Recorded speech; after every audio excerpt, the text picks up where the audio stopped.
Hola, güerdos y güerdas, ¿qué tal? ¿Cómo estáis? Sed bienvenidos un día más a mi cueva, sed bienvenidos un día más a Videoclub Weird. Y hoy os traigo una película, bueno, si habéis visto ya la miniatura del vídeo, sabéis cuál es, pero es una película pues muy especial en muchos sentidos. Es una película que seguramente a muchos de vosotros pues os sigue no solo gustando, sino os sigue aterrando, yo incluido. Yo paso mucho miedo todavía con esta película, sino que también vino a reformular un poquito, a darle oxígeno, darle un soplo de aire nuevo a un subgénero que se estaba estancando desde hacía ya un buen tiempo. Me refiero a esa película que nos presentó pues a ese tipo un poco desfigurado, ¿no? Un poco con la cara gurrumía y que llevaba en sus manos pues unas cuchillas, por supuesto. Me estoy refiriendo a Pesadilla en Elm Street de Wes Craven, esa película pues que seguramente a muchos de nosotros nos metió el miedo a dormirnos, ¿no? A soñar. Así que no me voy a enrollar mucho más y empezamos.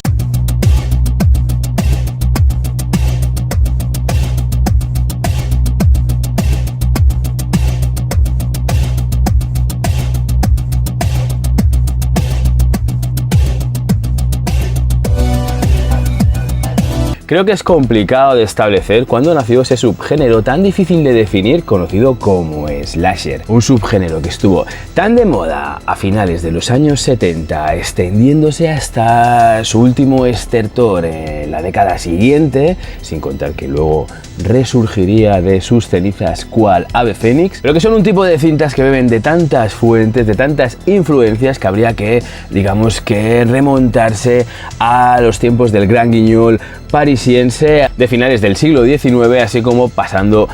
por influencias mucho más posteriores como la película Psicosis del maestro Alfred Hitchcock, La malsana la matanza de Texas de Tobe Hooper o el giallo italiano que hacía pues de whodunit y de la explicitud de sus crímenes pues sello de identidad. En lo que todos los autores y estudiosos y expertos en la materia coinciden es en establecer La noche de Halloween de John Carpenter como la cinta que estableció el grueso de las bases que tras el estreno de otro hit del momento, es decir, de su exploit más directo del Viernes 13 de Sean Cunningham, sin olvidar el Black Christmas de Bob Clark, como la cinta con la que empezaría todo esto. Volviendo a la película que comenzaría la franquicia de Jason Voorhees, esta sumaría unas aportaciones que llegarían para quedarse, es decir, más sexo, más sangre, más explicitud en los crímenes, que toda la producción posterior pues fusilaría sin ningún tipo de complejos, con el único objetivo pues de llenar salas de cine o bueno, arañar las migajas del éxito pues de las cintas precedentes. Una fórmula ganadora, generadora pues de buen dinero, de buen parné, de buenos dinares, de buenos dracmas, de tela, pasta, guita, pues todo esto lo generó el slasher en esa época considerada como la edad de oro pues de los tipos con cuchillo en ristre matando adolescentes pecaminosos, que pues todos los entendidos entienden que sucedió desde 1978, momento del estreno de La noche de Halloween, hasta 1984, en la cual pues ya la fórmula estaba un poco desgastada de tanto uso, es decir, que tanto va el cántaro a la fuente que al final se rompe. Ese periodo hasta 1984 pues es considerado, como os he dicho, como la edad de oro del slasher, y ahí se estrenaron pues grandes clásicos del género que poco a poco, que cinta a cinta, parecían pues que lo iban desgastando y que el género estaba ya abocado a su desaparición, es decir, que los matarifes cuchillo en ristre pues ya se les había acabado la cuerda, hasta la irrupción de la cinta de la que nos toca hablar hoy, hasta el estreno de este Pesadilla en Elm Street de Wes Craven. La cinta de Craven suponía un soplo de aire fresco y la aparición de un nuevo aspirante a Boogeyman que le daba pues una vuelta de tuerca pues al nombre del saco ya tradicional de este tipo de pelis. Por supuesto me refiero a la figura de Freddy Krueger, Fred Krueger en esta primera entrega, que vendría a renovar, a vitaminar, a super mineralizar, como decía Super Ratón, pues todo este tipo de películas de terror que tanto gustaban a la muchachada y que se había quedado pues en un tipo de pelis para un nicho de público muy especial.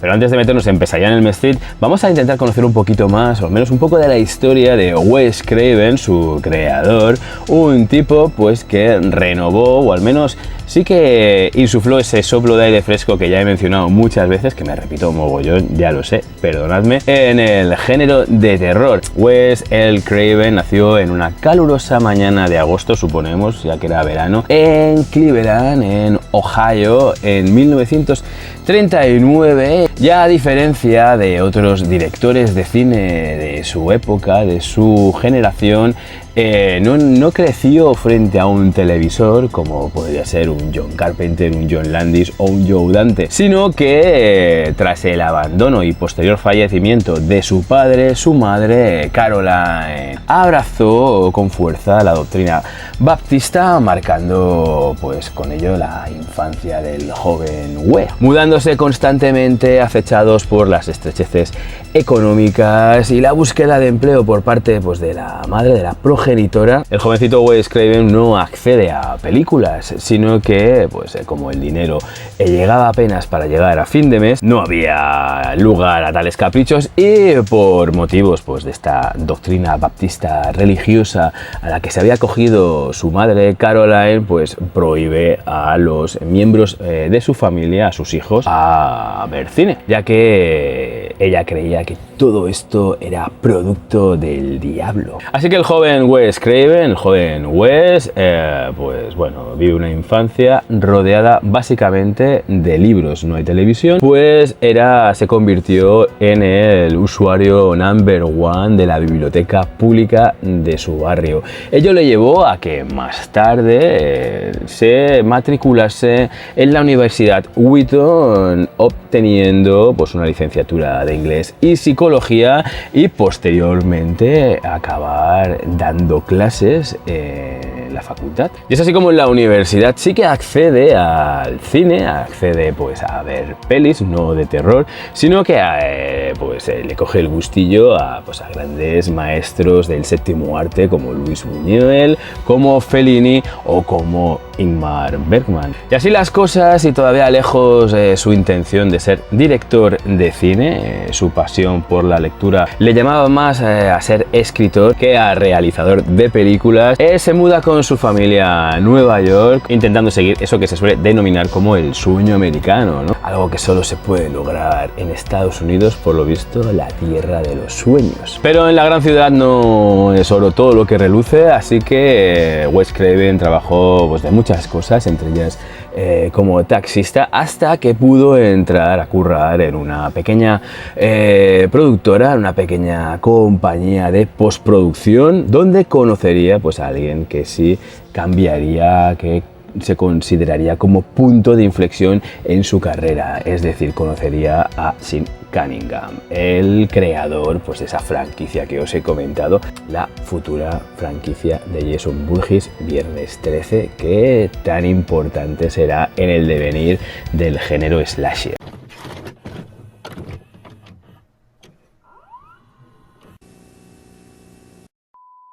Ya con Cunningham sacaría a duras penas algunas pelis, una de ellas titulada como Together, protagonizada por Marilyn Chambers,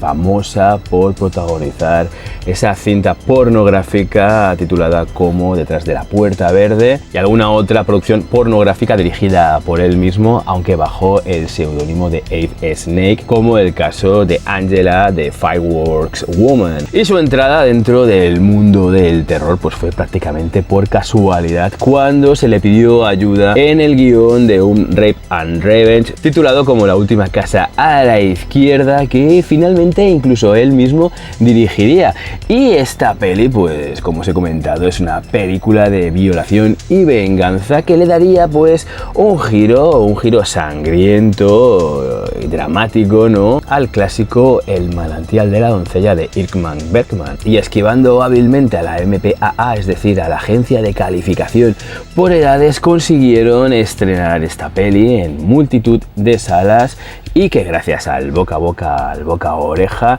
pues fue un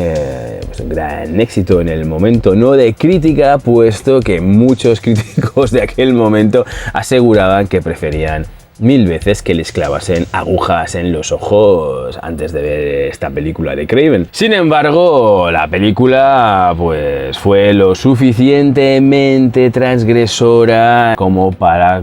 convertirse en una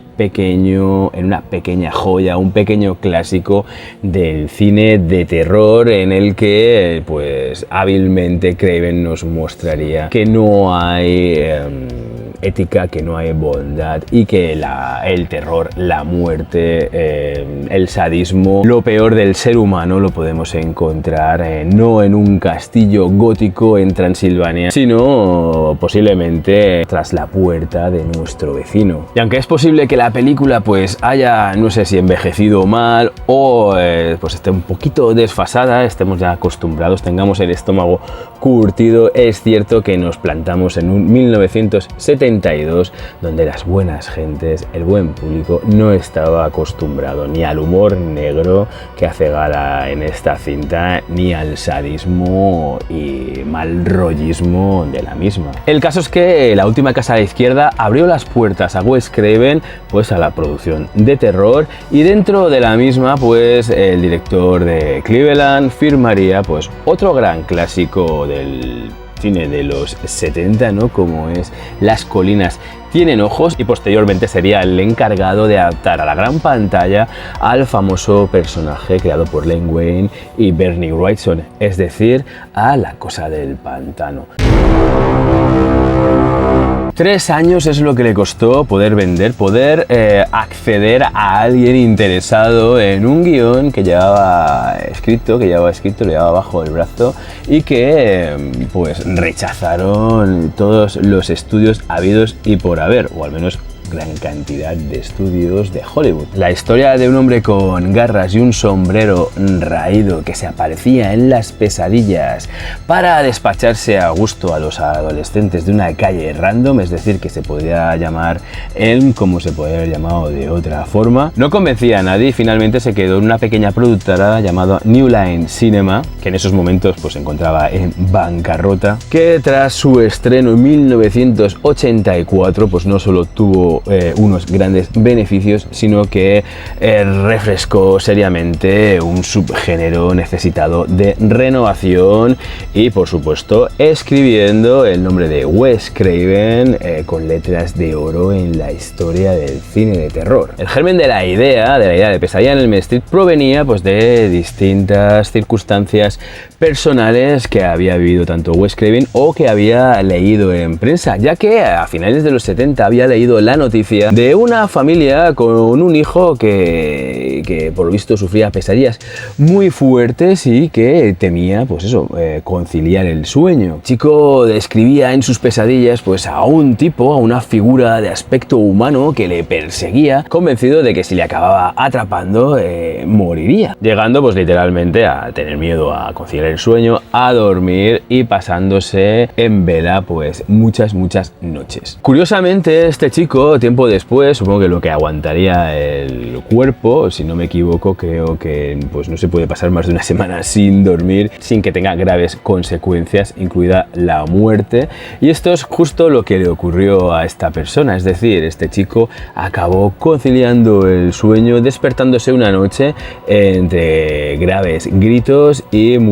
falleciendo pues nada, al rato después, clasificándose el suceso, la muerte, como de origen no determinado. Esto a Wes Craven le recordó, le removió en la cabeza, pues algo que le ocurrió a la tierna edad de 7 años. Y es que, pues cuando era pequeñito, siendo un chaval, un mozalbete, oyó fuera de su casa pues un balbuceo o sonidos extraños, y cuando salió a mirar a la ventana, vio a un tipo, a un vagabundo, a un borracho que le miraba fijamente. Según el propio Wes Craven, fue tan aterrador que incluso llegó a pensar que este vagabundo, este borracho, le estaba leyendo la mente. Y con todo esto, pues la mente de Craven se puso a funcionar, a maquinar, a escribir una historia en la que un tipo de unos 60, 70 años, era condenado a la cárcel por crímenes de pedofilia, pero que por un tecnicismo, uno de estos tecnicismos irracionales, incomprensibles, acababa libre, acababa en la calle. Los padres de las víctimas, pues furiosos, furibundos, acudieron al chamizo en el que vivía y lo quemaban vivo. Años después, este hombre, este asesino, volvía a la vida de estos padres, pero para vengarse a través de sus hijos y a través pues de un lugar en el que no podían acceder, en el que él sería poderoso, omnipotente, omnipresente, que sería el mundo de los sueños. Es decir, mataría a los hijos de sus verdugos a través de sus pesadillas. 3 años le costó a Craven vender esta idea en un mercado, pues digamos que abarrotado de productos de terror adolescente, que era lo que más molaba en aquel momento, pero siendo rechazado pues por gran parte de esa industria, muchos por temor, ¿no?, a la agencia de calificaciones, como ocurría con la Paramount, por ejemplo, ¿no?, pues que se vio obligada a recortar, a censurar algunas de sus cintas. Aquí os dejo el videoclub Weird que le dediqué a San Valentín Sangriento, pues que fue una de estas cintas víctimas de las agencias de calificación de la época. Pero el caso es que pues estas productoras veían como raro, ¿no?, esta inclusión de este elemento onírico fantástico dentro de un subgénero como el slasher, y que a ojos de los productores pues todo este rollete fantástico era lo que menos miedo producía, que yo estoy totalmente en desacuerdo. Craven incluso ofreció el proyecto a la Disney que mostró cierto interés, pero con condiciones. Una de estas era de convertir la película en un producto más familiar, más suavizado, a lo que pues por supuesto Craven se negó en rotundo. Sin embargo, pues un día en Londres, Wes Craven conoció al productor Robert Scheid, dueño pues de una pequeña empresa de distribución de películas llamada New Line Cinema, que se encontraba en esos momentos pues en una grave situación financiera, por lo que Scheid había decidido producir películas de factura propia con objeto de intentar pues aliviar, ¿no?, esa situación monetaria de su empresa antes de pues bajar la barrera y darle el carpetazo definitivo. Y lo cierto es que el guión de Craven le encantó y aceptó financiar, aunque esto no fue tarea fácil. De hecho, todo lo contrario, puesto que Scheid contaba pues con un depósito inicial de $100.000, que era todo lo que le quedaba en el bolsillo, pero este hombre salió desesperado a la calle, ¿no?, a buscar financiación, y logró conseguir a duras penas pues los $2 millones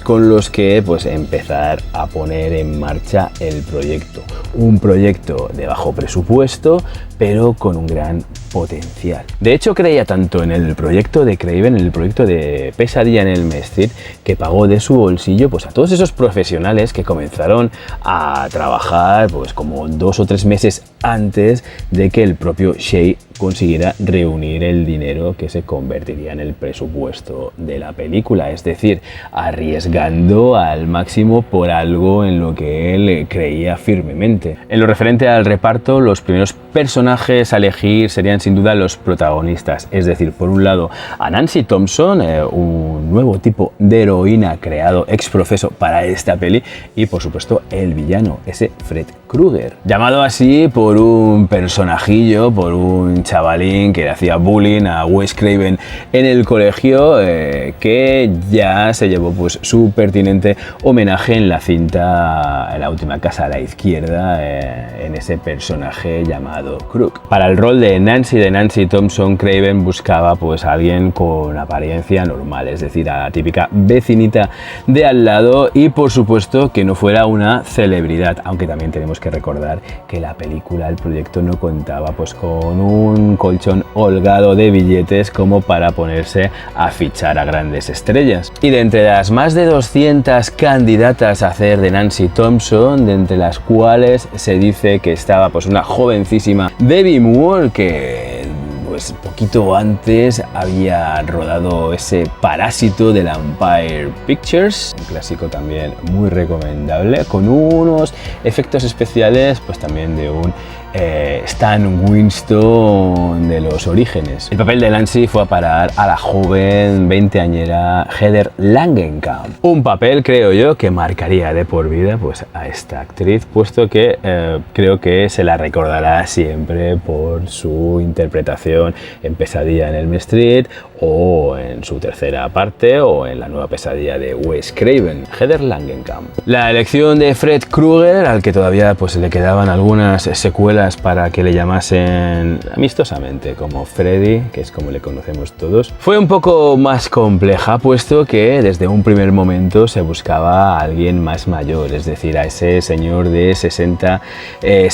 años que tenía Craven en mente. Con lo que costaba mucho encontrar a alguien que se ajustase pues a esa descripción, esa idea que tenía Craven en la cabeza, por lo que tuvo que empezar a relajar, a rebajar sus exigencias, hasta que pues por la puerta apareció un jovencísimo Robert Englund. En esos momentos pues era conocido por la popular serie que todos de nosotros vimos en nuestra infancia, que nos juntaba con nuestras familias, ¿no? Yo ahora mismo creo que rara vez, siendo amable y generoso, me he sentado pues con, yo que sé, con mi familia, ¿no? Alrededor de la tele, como nos congregaba antes Los Visitantes, ¿no? La serie de los lagartos, la serie de Diana la lagarta, ¿no? Que se comía una cobaya y se veía el muñeco pero que a nosotros nos flipaba. De hecho, la primera impresión de Craven respecto a Englund es que este tenía pues un aspecto demasiado angelical, demasiado simpaticote, demasiado de bonachón. Lo que pasa es que por contra Englund todo esto lo contrarrestaba pues con unas ganas tremendas participar en la producción. Pese a que Craven pues pensaba o creía que pues sería difícil sacar el mal, ¿no? de ese aspecto que tenía Robert Englund, este entusiasmo le convenció de rejuvenecer pues a Fred Krueger y darle una oportunidad a este tipo, cosa que fue todo un acierto. Para el resto del reparto, digamos que adolescente, pues contaría con la presencia de Amanda Wyss, que haría de Tina, ¿no? Que protagoniza pues uno de los momentos, yo creo que más heavies de la película, de los más sangrientos, e incluso otro de los más terroríficos. Estaréis conmigo que esa estampa en la que aparece en sueños ataviada con la bolsa esta de cubrir cadáveres en mitad del pasillo del instituto, y aparece, bueno, le sale un bicho de la boca. No sé, yo no sé vosotros, pero yo cuando vi por primera vez Pesadilla en Elm Street, e incluso ahora no me tapo los ojos, pero sí que siento ese mal rollo en el cuerpo. La verdad es que esta mujer se me quedará clavada, o al menos las escenas que protagonizaba esta chica se me han quedado clavadas en la mente, y todavía pues me dan mal rollete. Y completando tendríamos a Jisoo García, a Ronnie Buckley y a un jovencísimo también Johnny Depp en su primer trabajo para el cine. Un papel del que pues depende de qué época pilles a Jack Sparrow, te diga que sí, que no, que le moló o que lo rechace, que reniegue de él completamente, aunque a mí me sorprende que apareciese en un cameo en la pesadilla final. Pero bueno, cosas incomprensibles de la industria. Lo curioso del caso de Johnny Depp es que él acudió al casting, pero no acudió a presentarse, sino a acompañar a su colega Jackie Earle Haley, que muchos años después sería el Freddy Krueger de ese, no sé si estáis conmigo, pero infame remake de Pesadilla en Elm Street, que no sé qué pensáis vosotros. Yo creo que este hombre lo hizo bastante bien, pero que el resto de la producción no estaba a la altura. Y por lo visto fue gracias a la hija de Wes Craven que Depp se incorporó a la producción, puesto que ella es la que le había hecho la audición y pues supongo que se quedaría prendada, ¿no?, de la carusa del futuro Jack Sparrow. Y para acabar con el casting, digamos que el actor más profesional, el que más cobraba de todo el reparto, digamos que el que tenía más renombre, el que venía a hacer pues las veces de Donald Pleasence en La Noche de Halloween, el actor Carmine Orrico, más conocido como John Saxon, un tipo al que hemos visto en infinidad de películas, en infinidad de explotaciones italianas, películas de Roger Corman como Los Siete Magníficos del Espacio, lo hemos visto junto a Bruce Lee en Operación Dragón e incluso fue el padre de Lorenzo Lamas en Falcon Crest. John Saxon, un grande del séptimo arte y uno de esos secundarios de lujo pues que tanto nos enrollan, ¿no? John Saxon, digamos que era la celebridad que participaba en Pesadilla en Elm Street y el más profesional porque era el más curtido en esas lides, ¿no? Y bueno, dentro de su currículum también había participado en el Black Christmas de Bob Clark, que es considerada pues como una película de estas precursoras importantísimas del género slasher. Como anécdota a comentar, esto lo contaba Wes Craven, creo que en uno de esos documentales magníficos que se han hecho alrededor pues, de toda la franquicia de Pesadilla en Elm Street, que el día que John Saxon acudió al rodaje por primera vez, pues le apartó, llevaba un maletín en la mano y bueno, le dijo que quería hablar con él en privado, a lo que Craven accedió y una vez pues solo Saxon abrió ese maletín y dentro pues tenía pues toda una colección de peluquines y le preguntó a Wes Craven si quería el personaje con pelo o sin pelo y de qué color, a lo que Craven pues un poco sorprendido le dijo que bueno, que de la forma que él creyese más conveniente y que por favor zanjasen el tema. Y también, a semejanza pues, de Heather Langenkamp, John Saxon también aparecería en otras dos de las secuelas de la franquicia. También aparecería en Pesadilla en Elm Street 3, Los Guerreros del Sueño, y en la nueva Pesadilla de Wes Craven. Una vez completado el tema del reparto, se procedió pues, a darle el aspecto visual al villano de la función, es decir, a Fred Krueger. Y aquí pues hubo influencias, opiniones, aportaciones pues, de muchos miembros de la producción. Craven había leído en alguna revista científica que tanto las rayas horizontales como los colores rojo y negro eran difíciles de procesar por el cerebro. Así que esta es una de las razones principales por las cuales Freddy lleva ese jersey, ¿no? Ya popular y mítico, sucio y asqueroso. El sombrero que se había descartado ya en el guión definitivo, pues fue incorporado de nuevo por idea de Robert Englund, el cual pues afirmaba que pues con la iluminación y con el ángulo preciso pues podía convertir a su personaje en aún más terrorífico, lo cual pues convenció a Wes Craven y ahí está, en uno de los elementos principales del personaje. El tema de las garras que lleva Freddy Krueger, pues surgió de algo tan trivial, tan prosaico como ver el gato de Craven arañando pues el sofá de su salón. Y es que él pensó que un elemento tan animal como es el de una zarpa, el de una garra, quedaría mucho más aterrador en pantalla que pues ataviar a su asesino con un cuchillo, con una motosierra o con cualquier otro tipo de arma blanca. Para el rostro, para la cara, Craven también lo tenía muy claro, pese que en aquel momento estaba muy de moda pues enmascarar al asesino tipo Jason, tipo Michael Myers, tipo pues el minero loco de San Valentín sangriento o un pasamontañas negro, pues como ocurría en Prom Night. Él no quería que Freddy fuera como el resto, así que se le ocurrió la idea de unas cicatrices de la cara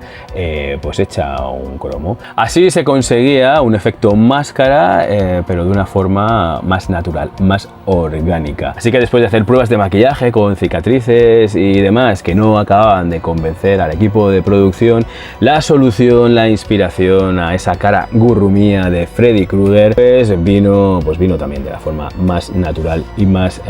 chorra, es decir, vino después de cenar, cuando pues, David Miller, el diseñador del aspecto de Freddy Krueger, pues vio los restos de su pizza, de la pizza que se acababa de cenar, y por consenso, pues ya días después, se eligió la pizza de pepperoni como el modelo a imitar y a intentar plasmar en la cara de Robert Englund. El resto de efectos especiales pues se hacían de la forma pues más convencional del momento, no había CGI, no había efectos por ordenador, sino que eran efectos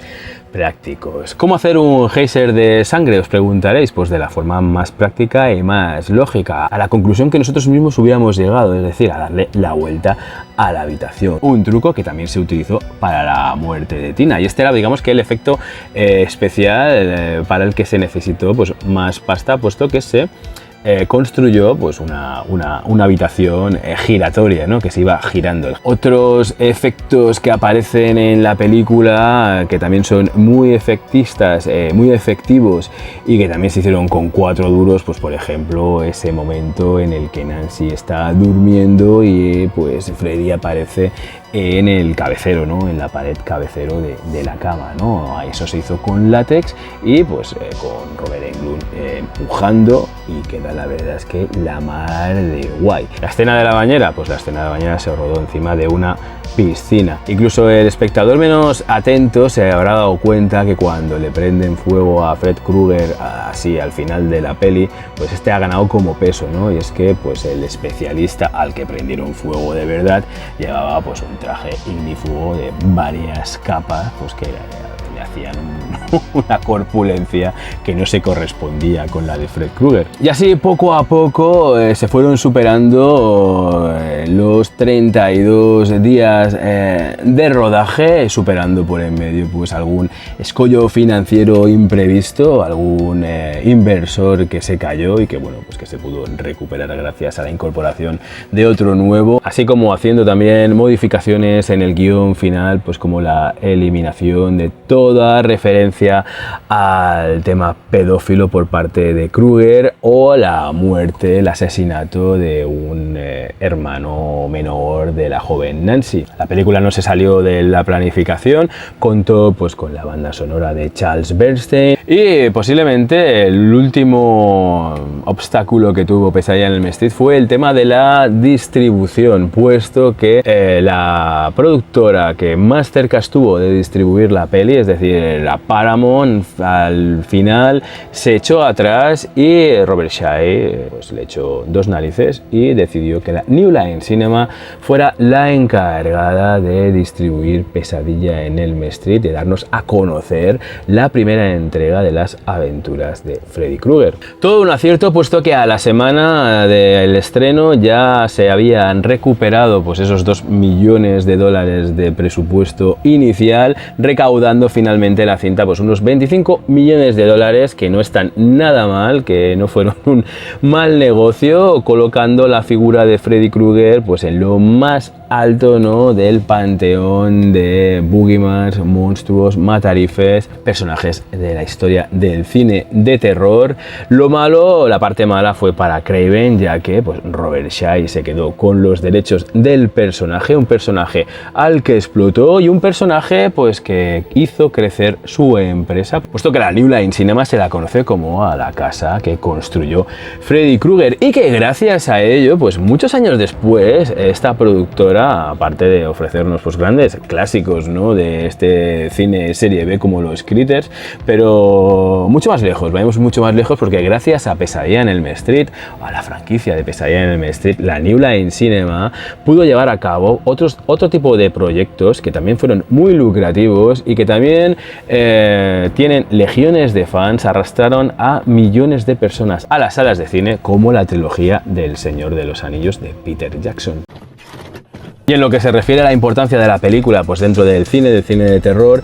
con Pesadilla en Elm Street, Craven introdujo pues a un nuevo tipo de malo, a un nuevo tipo de antagonista, a un hombre del saco definitivo. Un boogeyman sobrenatural, consciente de ello y de su imposibilidad de ser detenido, otorgándole pues un cinismo y un uso del humor negro inédito hasta ese mismo momento. Algo que lo diferenciaba, algo que creaba pues ese punto. Y aparte, respecto a sus homólogos en Matarifes, despacha chavales con las hormonas alteradas. De acuerdo con la educación bíblica religiosa de Craven, los pecados de los padres pasan a los hijos, y es así como Fred Krueger vuelve en los sueños, en las pesadillas de estos chavales, con la intención de hacerles picadillo para vengarse de aquellos que le encerraron y lo quemaron vivo. Otro elemento que se renueva en Pesadilla en Elm Street es el de la Final Girl,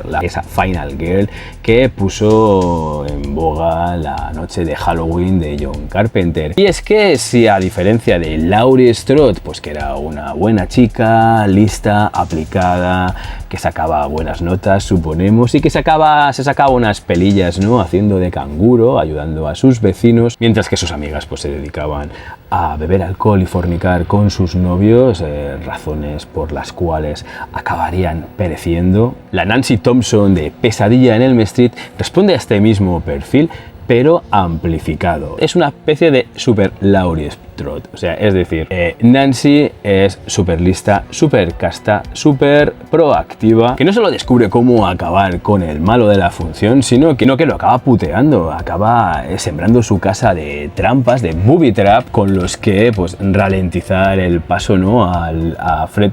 Krueger, e incluso intercambia papeles con los adultos, ¿no? Esos adultos que normalmente en los slashers no aparecen, no están ausentes, aquí están, pero no hacen nada, no pueden hacer nada, no son símbolo ni sinónimo de salvación, sino que todo lo contrario, son tan inútiles pues como el intentar huir de las garras de nuestro amigo Fred Krueger. Pero para el caso Nancy invierte los papeles con su madre, convirtiéndose tal vez en la persona más madura, más sensata y más responsable del 1428 de la calle Elm. Es decir, en definitiva, la única persona de toda la película digna, capaz de poder enfrentarse cara a cara con el malo, con Fred Krueger, un Fred Krueger al que interpretó, como os he comentado, Robert Englund, y que por suerte o por desgracia no ha podido, aunque sí que es cierto que ha hecho muchas cosas posteriormente durante su carrera, que no ha conseguido despegarse de la sombra pues de este boogeyman de las cuchillas en los dedos y la cara quemada. Robert Englund, que aparte de ser indisoluble a la figura de Freddy Krueger, representó a la perfección pues nuestros miedos más profundos, y que es digno de alabar, puesto que en el cómputo global de esta primera entrega de Pesadilla en Elm Street, Fred Krueger, Robert Englund, solamente aparece durante 7 minutos del todo el metraje. Y aquí nos quedamos. Espero que os haya gustado el vídeo. Si habéis llegado hasta este momento, pues ya sabéis, mil gracias por estar ahí, mil gracias por vuestros likes. Si os ha gustado el vídeo, por supuesto, dadle un like, por vuestros likes, por vuestros comentarios, por vuestro feedback en general, puesto que ese feedback es el que pues a mí me motiva a un servidor a seguir dándole vida a este videoclub Weird. Por supuesto, gracias por estar suscritos. Si no estáis suscritos, pues suscribíos al canal y darle a la campanita, que parece que es importante para que os enteréis si sale o no vídeo. Por lo demás, lo de siempre, mil gracias por estar ahí. Espero que nos podamos ver en un próximo Videoclub Weird aquí en mi cueva. Y ya sabéis, weirdos, queridos weirdos y weirdas, que se os quiere un montón. Así que hasta la próxima. Nos vemos.